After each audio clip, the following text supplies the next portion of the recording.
Welcome into the Scoop, the #1 UNC football recruiting podcast. I'm your host, Ross Martin, joined by Don Callahan, and this is the Scoop. All right, welcome into the Scoop. We have a packed show planned with Don Callahan. I'm your host, Ross Martin. This is presented to you by Johnny T-Shirt and JohnnyT-Shirt.com. And also want to give a shout out to Blue Shark Vodka. Don, if you're watching on YouTube, Don is wearing a Phillies jersey. He's an adult male wearing a jersey. I'm excited. Ross probably has no idea, but the first game of the second round is today, and actually the Phillies play the Braves in 40 minutes. So I'm psyched, even though I don't have I'm not too optimistic about what is going to transpire. If it was a home run derby, I'd be super optimistic, but playoff baseball, pitching matters, and Braves have that edge. So yeah. So have you watched did you watch any of the games, the wild card series at all over the weekend? Dude, I haven't watched half an inning of baseball this year. Oh man. I've probably told you before, man. After basketball season ends in March, April, I completely check out from sports until August. Okay. I mean, because I love NFL. I watch NFL Thursday night if I can, all Saturday if I can within my job, and then all Sunday NFL, Monday NFL. And so I need a break, and my loved ones need to see me. All right. I live with my loved ones. So wait. So what's the deal? This is the second round? It's not right, is it? Yeah, second round. So the way they changed the format this year. So there's an additional team made the playoffs. So they have a first round where you play best of 3, which is really kind of interesting. Kind of like the buy-in. Was it the play-in game? Play-in series? Kind of. The top 2 teams in each league received a bye. Okay. So Braves were one of them. So who did the Phillies beat to get to where they are now? The Cardinals. They beat them. They swept them. Gotcha. All 3 games were in St. Louis, which is pretty impressive. And the Phillies were actually losing in the 9th inning, down 2 runs in the first game, came back and scored like a gazillion runs in the 9th inning and ended up winning. So did the Mets make the playoffs? They did, but they got knocked out. They were one of the teams that got upset by the Padres in 3 games over the weekend. Gotcha. I follow this crazy Mets fan on Instagram and Twitter. Do you? Why? Frank the Tank. He's just like a barstool guy. Okay. He is. He's out of control. All right, let's get into the show here.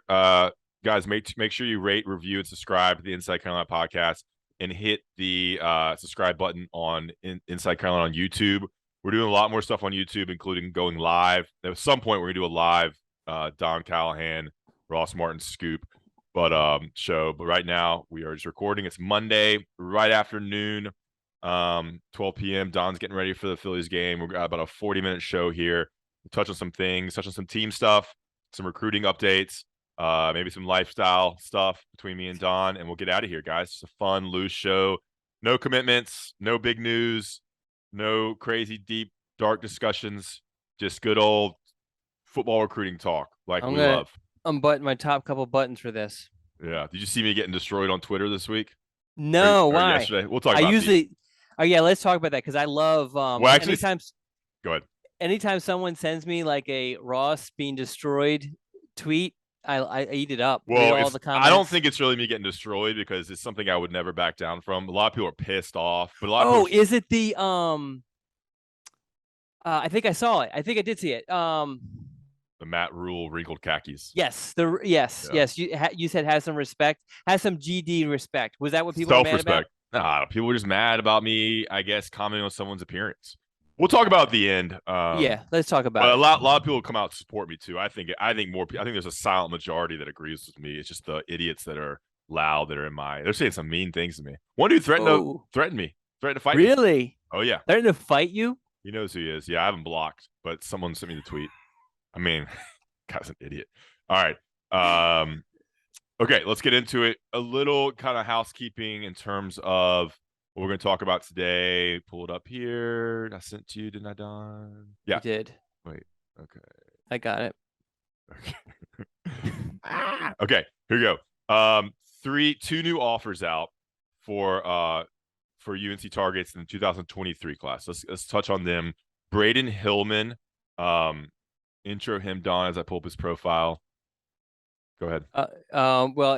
Well, both of these guys they attended the UNC Virginia Tech game, and it was like 2 days later, both of them got offered. Okay. Yeah, go ahead. Let me talk about him now. Sorry. Yeah, Braden Hillman, as Don was talking, he's a quarterback, but UNC's recruiting him as a safety or a defensive back, I believe. 6'1", 191 from Portsmouth, Virginia. So from that Tidewater area, ranked as an athlete, 44 in the nation, number 13th athlete or 13th player in the state of Virginia.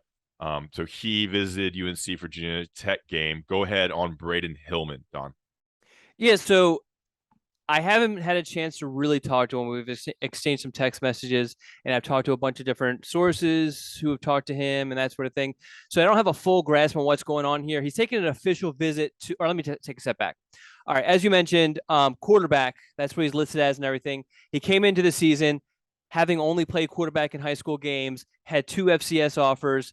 For whatever reason, his coach put him out in the secondary. His film's actually pretty impressive. I mean, he really knock some guys on their butts coming down from the safety position. And within the past 14 days, what was it? How many schools have offered him? I think it was like something like 9 schools, including like Notre Dame, Tennessee, Boston College, Virginia Tech, West Virginia offered him, and North Carolina, of course. He has an official visit scheduled with Notre Dame this weekend. Ooh. Some people I've talked to believe that could just mark the end of his recruitment. Some believe he's going to still kind of take some visits. He has some interest in Tennessee. There are some, he's a Tidewater area kid. So North Carolina obviously has some forces in that area that help them recruit that area, particularly because of Dre Bly's connection to that area. And so those people believe that UNC will be able to get him back on campus at some point. But I think we'll know a lot more after this weekend, what's going on with him. If North Carolina is even involved, he could be off the board before we even have a chance to really kind of get into it with him. Yeah, so Braden Hillman recruiting is most people recruiting him as a safety. Yeah, well, so I think I read that Notre Dame is looking at him as an offensive weapon. Okay. Because he's definitely a runner, great runner. I mean, his running clips are pretty impressive too, and I think the DB clips for a school like Notre Dame, and I'm sure there's some other schools that are in the same boat, kind of just highlight more of his athleticism and his ball skills that he might not have been able to show just from under center. Yeah, and this picture I'm seeing your scoop, I mean, he looks huge. I mean, he looks like a grown man. Yeah, he's a good sized kid, good 6'1", build. 191. Yeah, his profile picture on 24/7 Sports, it looks a lot younger, but the photo you took at the Virginia Tech game, yeah. So interesting. So it seems like, I mean, he may be committed somewhere else before he even gets a chance to come back to UNC. Yeah, that's possible. And I mean, it's so hard to tell because he hasn't done a whole lot of interviews. Mm-hmm. One of the problems, and I'm sure you kind of face this when you cover recruiting, is that there's certain media markets that once they get involved, it makes things really difficult. Notre Dame is one of them, just because it's such a huge market. You have the, obviously 24/7 has their Notre Dame site, the rivals, all that have their own sites. And then there's a bunch of independent guys. And some of these guys, because it's so competitive, just hammer these kids and blow their phones up and everything, which makes it difficult to get in touch with a kid who you don't already have a relationship with, which I don't. So yeah, that's just the nature of it. There you go. All right, Braden Hillman. We'll keep an eye on him. Of course, obviously a new name for me as well, so that's why I'm messing it up. All right, the next guy, Isaiah Johnson. That's Isaiah with an A. Hold on. I'm going to have to go ahead. Just keep on going. I'm going to look. I wrote down. He told me exactly how to pronounce it. It's basically Isaiah, but it's go ahead. Keep on going. 6'2", 175 from Richmond, Virginia, Thomas Jefferson High School, unranked in the 24/7 Sports composite. Isaiah. That makes sense. Okay. Yeah. Has offers from Virginia, East Carolina, now North Carolina, a bunch of regional schools, a defensive back, I believe, according to your scoop, Don. The floor is yours on Isaiah Johnson. Yeah, so the weekly scoop actually goes into full detail on both of these situations, among other things. So definitely read the full weekly scoop. But we also caught up with Isaiah last week, ran a story.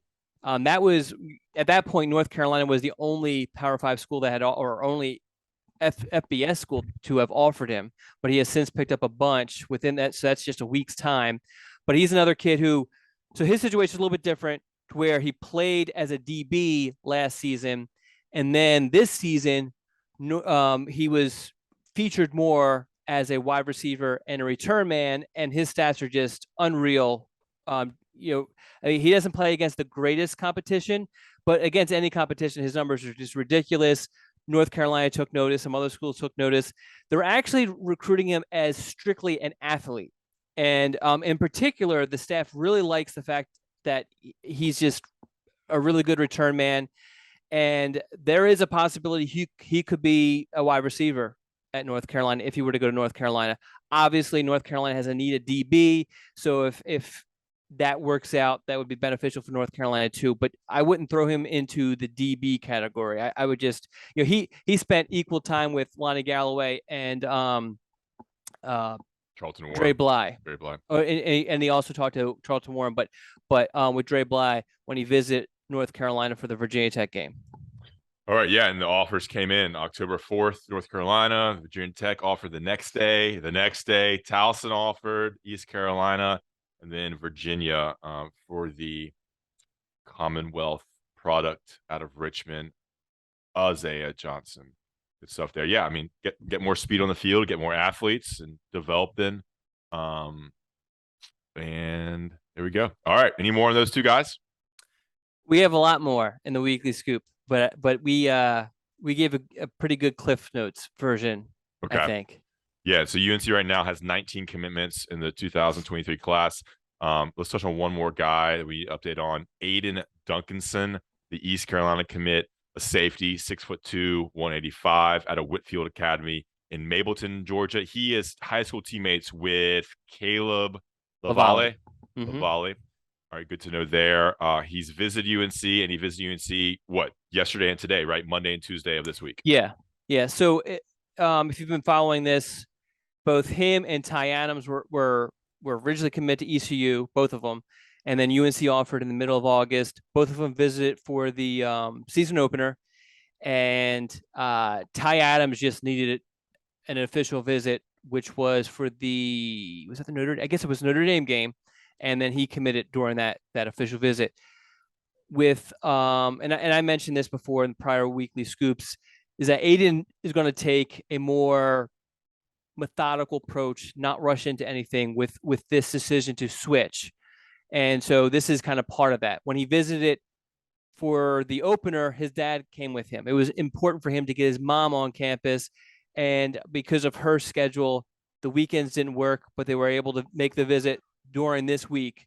And so I've exchanged text messages with him, but I hope to have plenty more on Aiden later on this week. Yeah. And you think this could be a situation where he could commit soon, or it could be after his NC State visit, the visit to NC State. Sorry, the visit to North Carolina during the NC State game. Yes. Yeah. All right. Aiden Duncanson. So those are three guys that UNC football recruiting fans need to be aware of. Let me recap them. Braden Hillman, who safety, defensive back, has some big time offers, including Notre Dame and Tennessee. Isaiah Johnson out of Virginia as well. Speedy athlete, could play cornerback or wide receiver, has regional offers, including UNC, Virginia Tech. And Aiden Duncanson, East Carolina commit, who is taking his time with his recruitment, but obviously took an official visit to UNC this week.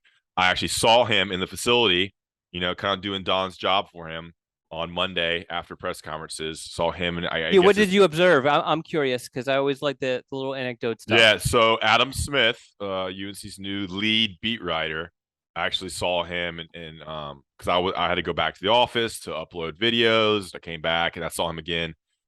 He was just touring around the facility. We were only on the lobby, and they were showing him some of the construction projects going on. There's like mock-ups of the construction on like some windows, you know what I'm talking about. And then had coaches down there with them. I think at some point it was Sally and Mac Brown and a couple other people, obviously staffers, were with them as well. And getting the full service tour. I think visiting on a Monday or Tuesday as opposed to a Saturday, Sunday, you get a lot more personal attention. Oh yeah, absolutely. If you could swing that, so you don't get the game day environment, but if you come for an unofficial visit during a game day, and then take a day off from school or on like I guess yesterday was a holiday, Indigenous Yeah, Peoples Day. Yeah, how'd you celebrate Indigenous Peoples Day? I worked. I worked and then yeah, I just worked. Yeah, you big Christopher Columbus guy? Yeah, I made a hat and everything. Talking Nina about. the Pinta the Santa Marina. Yeah, apparently Christopher Columbus is a pretty bad guy. All right. Was it? Aren't like everyone is like when you look back in history, Yeah. they all are like part of, going to be canceled. Yeah, I mean they enslaved people, they killed people, they infected people with diseases. I mean they So, took people's land. I mean it's yeah. awful. Yeah. I mean I could talk about it forever. I'm a history major. Ah, Yeah. would love to. The thing is like we do anything like that, we'll have tons of emails and Yeah. everything. People offended. Colonialism and the transatlantic slave trade. I mean I took multiple classes on both those topics. Really? Oh That's yeah. impressive. I mean just You almost. impress me every day, Ross. Every conversation, I learn something new, and it just Yeah. And here I am on a podcast in the middle of the day talking to an adult male in a baseball jersey. whoa, you're being judgmental over there, Ross. I mean, it's perfectly fine. All right, that's it for the recruiting portion of this podcast. We wanted to We do have touch. some. It's some. We have some other stuff that's Okay, yeah. recruiting sort Let of me do related. let But me yeah, do the let me do the read first. Johnny T-shirt and go JohnnyT-shirt.com. ahead. Went to their website and they have a little old school vintage collection. Get some old school jerseys, old school T-shirts, sweatshirts. I'm wearing. Look what I'm wearing, Don. What are you Those on wearing? YouTube. I'm wearing a Carolina. Carolina Okay. sweatshirt. Yeah, I got it from Johnny T-shirt a couple years ago. Johnny T-shirt and JohnnyT-shirt.com, the sponsor of this podcast and all of Inside Carolina's podcasts. Make sure you check them out. If you're in town for a game, head over to Johnny T-shirt on Franklin Street or online, JohnnyT-shirt.com. Great customer service. They're local. They want to help UNC fans get all their gear. And if you're an Inside Carolina subscriber, you get 10% off your order with the 10% off discount code found on the premium message boards for football and basketball. So definitely check that out. I mean, if you're not subscribing, if you're listening to this podcast, you don't subscribe to Inside Carolina, I mean, you're missing so much content. It's not that expensive. You can get so many good deals.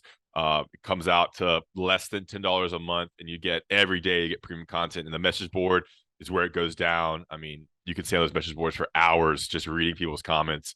Pretty funny at times, but also entertaining and informative. But make sure you support Johnny T-shirt and JohnnyT-shirt.com. Check them out on Franklin Street or online. It's time for sweatshirts, Don. Hooded sweatshirts, crew neck sweatshirts. Get them all at JohnnyT-shirt.com. All right, a couple national ads. We'll come back with some talk about the impact of this season on UNC's future recruiting classes. We're going to look at who is redshirted or the redshirt counter, meaning the true freshmen who have played 4 more games, and how we're going to look at that, what that means for UNC. And we'll get into some personal issues that Don's having in his life. All right, we'll be right back. All right, we are back on The Scoop with Don Callahan. I'm your host, Ross Martin. Make sure you rate, review, and subscribe to the podcast wherever you get your Inside Carolina podcasts, and subscribe and turn on the alerts for Inside Carolina's YouTube page. And shout out to Johnny T-shirt and JohnnyT-shirt.com. All right, Don. Just a little question here. I know people always like to ask this, so I thought I'd go ahead and ask it. UNC is 5-1. They're 2-0 in the ACC, 2-0 in the ACC Coastal. They got Duke this weekend, then a bye week, and then Pitt. I mean, the schedule is setting up pretty nicely. I don't think there's many good teams in the ACC, and with Drake May at quarterback, Definitely not in the Coastal. Sorry, yeah, in the quarterback. I think the Atlantic's pretty good. Yeah. With the quarterback Drake May, I feel like they're going to be in every game. I think Wake Forest is pretty good. I think NC State is pretty good. Those are the 2 games left in their schedule where I think UNC may not be favored, but I think UNC will be favored against Duke. They probably are. I haven't checked the number. They'll probably be favored against Pitt at home. That might be a little closer because I think Pitt got their quarterback back. But I mean, UNC could rattle off here. They could end up being 7-1, 8-1. There's a chance to get to 10 wins this year realistically, and I think they'll have a chance against Wake and State. So my question to you is: are the vibes at all changing coming off last year's 6-7 season? Does that impact recruiting? I know you're going to say no, but in general, I mean, things are kind of going upwards this season. What's your kind of take on that and how it affects recruiting? So I don't feel 5-1 buzz out there. And I think some of it was because of the first 3 games were against crappy opponents, and there was a lot of question marks off of how North Carolina played. I mean, I know North Carolina's won 5 games, but sometimes you got to. I almost have to kind of remind myself, oh, they've won. They're 5-1. But with kind of what you pointed out, I could see, especially because there is a little bit of buzz now, a little bit, very quiet. It's mostly on the fan level buzz of North Carolina being the team to represent the Coastal Division in the ACC Championship.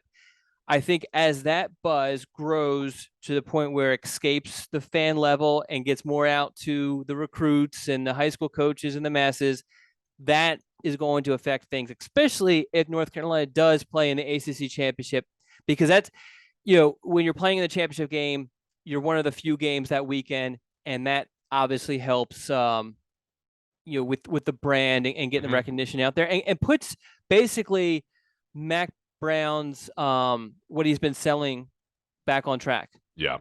And I think regardless of how you get there, like 9-10 wins looks great. Absolutely. Even though it is a down year. Like I agree, like it doesn't feel like a 5-1 team, but you can only play who's on your schedule.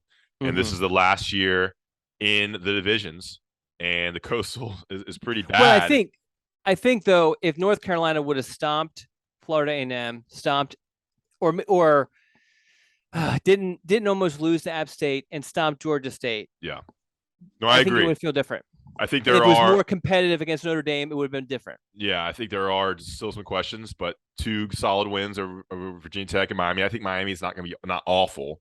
I think Virginia Tech's pretty bad. Duke's pretty good. Pitt's pretty good. So we'll have a better idea of what this team is in the next 2 games. But like I said, yeah, I mean, a visit to Charlotte for the ACC Championship game, 8, 9, 10 wins, that looks a lot better. And like you said, it does reinforce the trajectory of Mac Brown and UNC, and you have this stud quarterback who people like playing. I've said this a bunch. People like playing for a good quarterback. Running backs, wide receivers, offensive linemen are going to take notice, and they want to play with good players. And so maybe that'll impact recruiting a little bit, especially wide receivers, maybe, because they'll get a chance. Yeah, well, there's a face to the program, and this face is going to be there for at least a couple of years. Well, he could leave after next year. That's true. That's true too. Yeah. And I think, honestly, I don't know, I may be a little biased, but he may be the number 1 overall pick. Yeah, I mean, he certainly has the tools. Yeah. So who knows if he stays an extra year, just kind of get stronger, fine-tuned, but it's risky. I mean, it could be a situation, and I know it is not happening as much anymore, but a situation where, depending on what happens this year, what happens next year, he's like, okay, we have a lot of good parts coming back the following year. Let me stay here and let's win an ACC championship, sort of thing. Yeah, and they'll lose Josh Downs, Antoine Green next year. You'd hope that Andre Green, Gavin Blackwell, JJ Jones kind of step up, but they have the running backs. I think you would think that the offensive line gets a little bit better, but they still need to recruit better there. But yeah, and back to recruiting, I just think it's something to keep an eye on and see if next year's class, maybe 24. Because look, 23, they got 18 recruits. They're flipping ECU commitments. Like, it's not exactly the star-studded class. It's a development class. It's a class where you kind of build the groundwork for your future. But maybe 24 it has more of an impact if things kind of start going more up. Yeah, I did have a question for you that's kind of sort of related to this. We did kind of a game by game breakdown before the season started. I think the only game, did you have App State winning? I can't remember. I picked UNC in that game. Okay, all right. So far you've been right on the money, I think, with all of your picks. Well, I think I had them losing Miami. Did you? I don't. Yeah. Maybe you did. You would know better than me, but I feel like Pitt and Wake Forest and State were the 3 you had losses to, and those. I had them 8-4, I think. Yeah, so that would be Notre Dame, Pitt, Wake Forest, and NC State. Yeah, that would be the 4. All right, so 3 of those games obviously are coming up. Do you change? How are you feeling now? I mean, would you, if you got a mulligan for any of these, would you change any of these projections? Yeah, I mean, I would probably pick UNC winning versus Pitt at home. Pitt lost to Georgia Tech. I don't know. Yeah. That was ugly. That could be a tough game for UNC though, coming off a bye week. Mac is like 0-5 coming off open weeks. Is he? Yeah, That's because interesting. I think one year, I think it was the COVID year, they had Just an at extra UNC? at UNC. Yeah, Okay. he's been a coach for Oh, 30 you're right. years. You're right.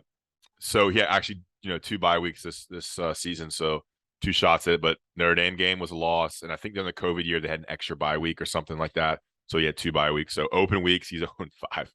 Wow. Yikes. So all right, so you think Pitt is now a win? Yeah, and I think you can, I think they could easily lose to Wake at Wake. Yeah. And I think It's going to be a shootout. Yeah, yeah, and I think State, that's gonna be a really good game. I think State's got a really strong defense. State, people are going to think that this is like, because I'm like whatever, anti-state or whatever, which is not true. But one, the Leary injury matters a lot, but that's still a few months away, so maybe he'll be healthy. But I thought that Doran was pretty purposely vague on responses to how long he's going to be out or whatever. The other thing though is, even when Leary was healthy, I wasn't impressed with the passing game. Like Yeah. it's obvious that he's missing Emeka Emezi. I imagine. I mean, you're obviously focused on UNC on a Saturday, so you probably haven't seen a whole lot of NC State games. But one thing I'll say is they went toe to toe with Clemson for 3 quarters. Yeah, and Clemson's pretty good. And that says a lot. I mean, just the physicality difference. I think you're right. I haven't watched them that much. From what I've heard, I'm on a massive group chat with like all State guys. So every game, I mean, I hear a lot about it. But Devin Leary doesn't really have much deep ball. It's more dink and dunk, kind of accurate in the mid range. But their defense is solid, and they went head to head with Clemson and played them pretty tough for 3.5 quarters. And then Florida State, they beat Florida State. Florida State's a solid team. That came down to the end too. I think could have gone either way. Obviously, the Florida State coach made a pretty bad clock management. I didn't watch that game. I didn't either. But apparently they could have just ran the ball a couple times to kick a field goal and won. Yeah, won. Yeah, and they threw the ball. Like I think they were within the 30-yard line or within field goal range, and could have just ran the ball twice, kicked a field goal and won.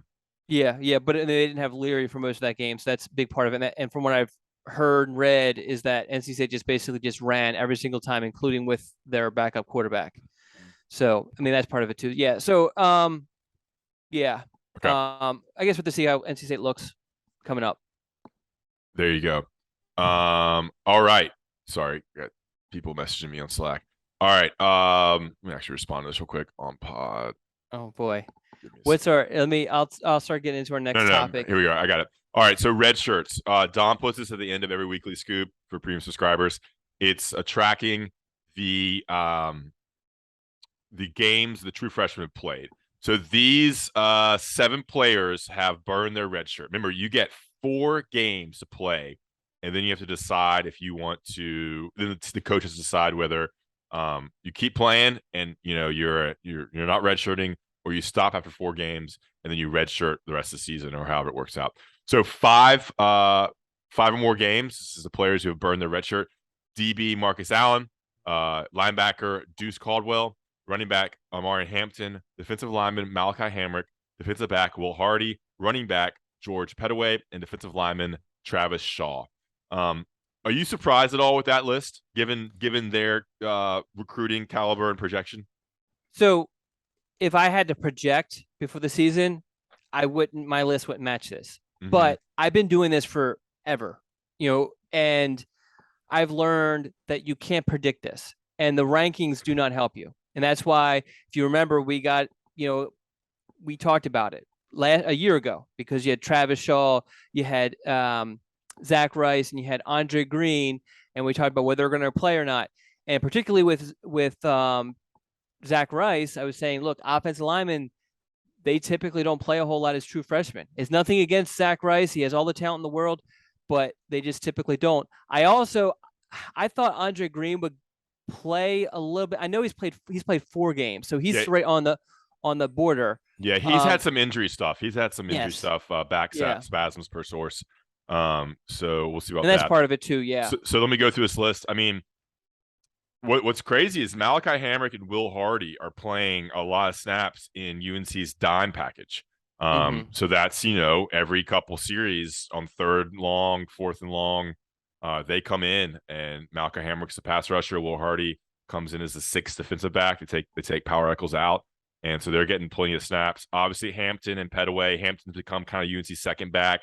Petaway's been relegated. He's not been playing the last couple games as much. He didn't play against Miami. And then Travis Shaw is getting, 10 to 20 snaps a game. He's playing more. He's playing in key moments. So they probably see him as a guy who work him in. And then by the time, the last 3 or 4 games, he's getting 20, 30 snaps a game to relieve Ray Vahasek, Kevin Hester. Ray Vahasek is injured right now too, so he's getting more time. What is interesting to me is that Will Hardy has the second most, even if we exclude the special teams numbers, 101 snaps. What are those numbers? So the first number is either offensive or defensive snaps. The second number is special teams. There actually is a little bit of thing that explains that up top. But so Hardy's played 101 defensive snaps. Yeah. Okay. Yep. Yeah, and the first most is Hampton, who's played 157 offensive snaps. Gotcha. So, but let me ask you about Petaway, because obviously he's already played 5 games. So it was really interesting to me that he didn't play any at all against Miami. Is he going to be phased out? Yeah, so they're going with Caleb Hood and as the lead back in Hampton. They're kind of splitting reps. Hood's been the more productive of the two. DJ Jones is their third down back because of how good he is in pass protection, picking up the blitz. And then they've Longo and Max, they want to pare it down. They want to have 2 backs and just lean on those guys. So the odd man out is Petaway. Even though Petaway was so explosive, when he got the ball in his hands against App and Florida A&M, there's just not enough snaps to go around. They did say they have some special plays, special packages for him. Obviously, he's not redshirting anymore. So who knows? But and the news yesterday, British Brooks is coming back.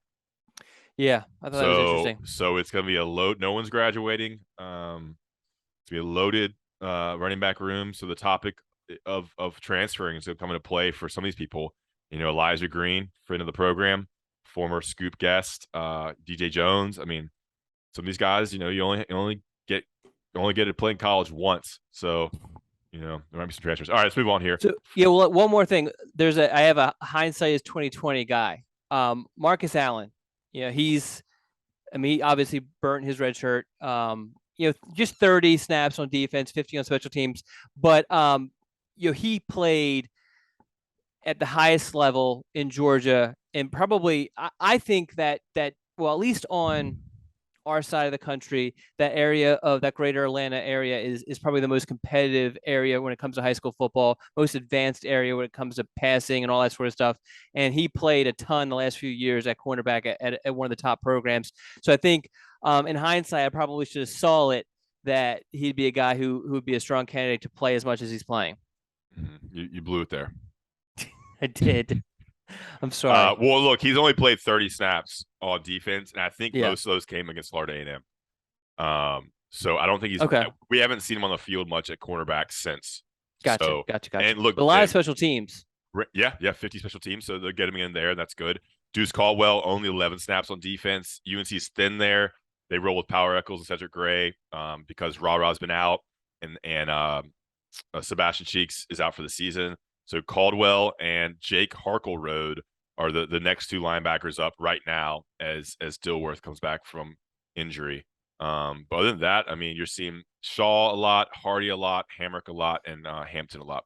All right, 4 games. Andre Green, he's played 33 snaps. A lot of those came, I think, against Florida A&M, maybe Georgia State.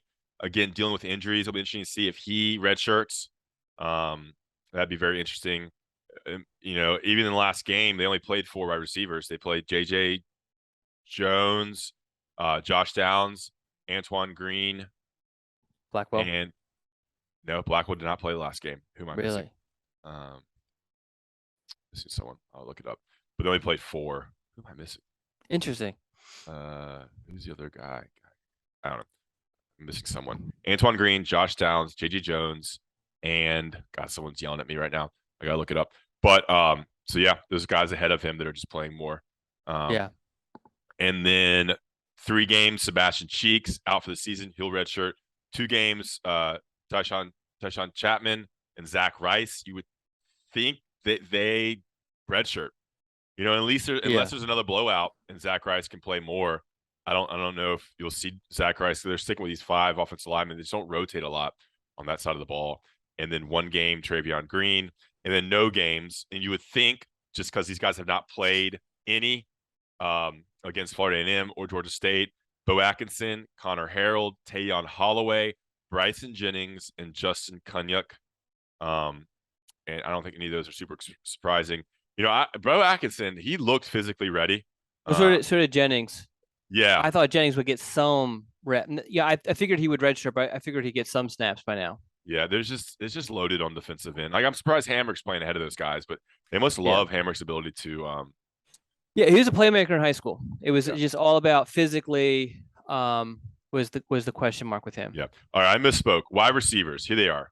Josh Downs, Antoine Green, JJ Jones, Kobe Paysor played 5 snaps. And Gavin did play 3.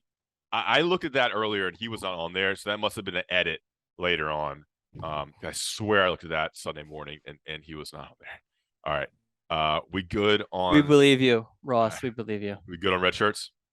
We are good on red shirts. Okay. That is the football related stuff for the show. Unless Don has any other questions for me.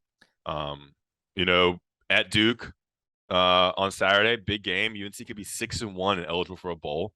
And beyond that, what do you put the chances on Duke pulling an upset?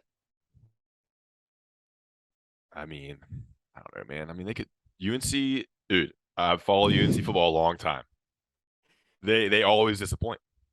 So one of these games are gonna blow, whether it's Pitt, Duke, Virginia, Georgia Tech. You know, you would think they blow one of them. I'm looking at the Vegas odds right now.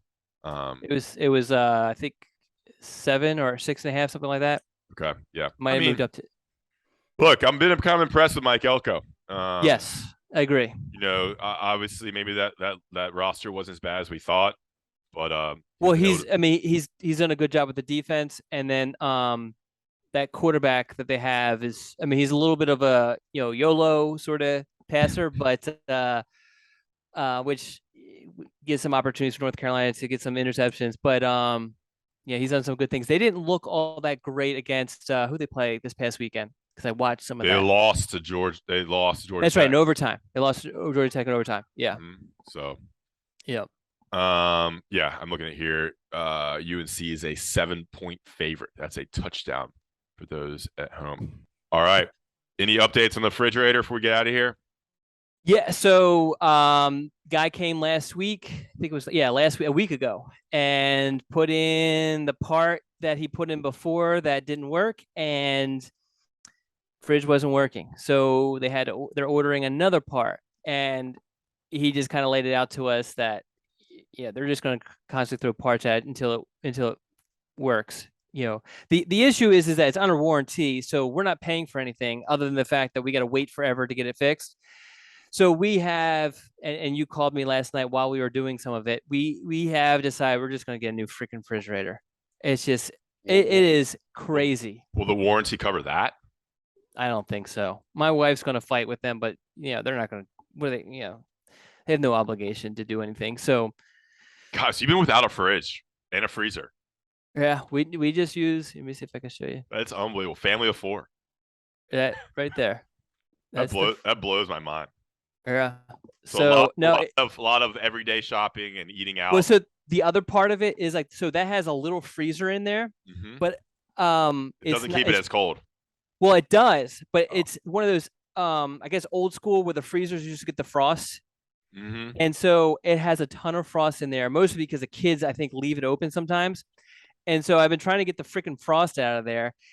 And I looked up online, you basically have to just let it thaw out, which I can't do because I need some place to put the food. So meanwhile, our freezer is slowly shrinking. Yeah.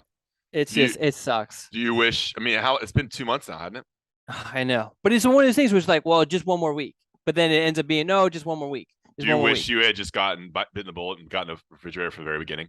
Yes, but we thought this would be easy, simple enough. But yeah, no, in hindsight, that's what we should have done. Yeah, I've had to But fix my ice maker and my freezer a couple times, and I think my refrigerator once, but it's been good since. that's So good. May I should get you over here to fix it. yeah, I mean, I didn't fix it. Called someone. Oh, okay. You pay someone to fix it. Yeah, I didn't fix it. Yeah. All right, good stuff, Don. Well, just another day in the day of Don Callahan. That's right. Covering Hey, wait. So we got a bye week next week. Mhm. What's Ross doing? Puerto Rico. Are you really? I think so. Okay. Well, I mean, yeah, I just haven't booked. I've only booked a flight. I got to also tell our boss. Well, you can work from there, right? Well, I don't want to. Yeah, that's Well, true. the bye. Look, here's the deal. This is the last bye week before basketball starts, and once Uh-huh. basketball starts, man, it is nonstop, especially during crossover season. You got football availabilities, and look, it's been super busy. We got no Gregory Hall, no Greg Barnes. Yours truly has had to kind of do a lot of stuff. Adam's doing great. Adam's, obviously Adam's a great writer. Um, So you've so had to take on more of the load. just some stuff like look, Adam's moved. I mean, to be honest, Adam's moved from a newspaper job for 22 years, and so the internet aspect of and the urgency aspect of what we do is just different. And so When I've he was handled. hired, did he have dial up? Did have an iPhone. Still doesn't have an iPhone. But look, like stuff like board posting, the urgency of just how when news breaks, like you got to get up. You can't wait till the next morning when your mom and dad get the paper from the driveway. So yeah, I mean no, but he's done great. He's a great writer. But yeah, I mean without Greg, who's been doing this for 15 years, and Gregory Hall is a huge asset too. It's been super busy. So when there's crossover season, when there's football availabilities all during the week and basketball games for it happens. There's about a month there where it's crossover. ACC Media Day for basketball is tomorrow, so it's kind of starting now.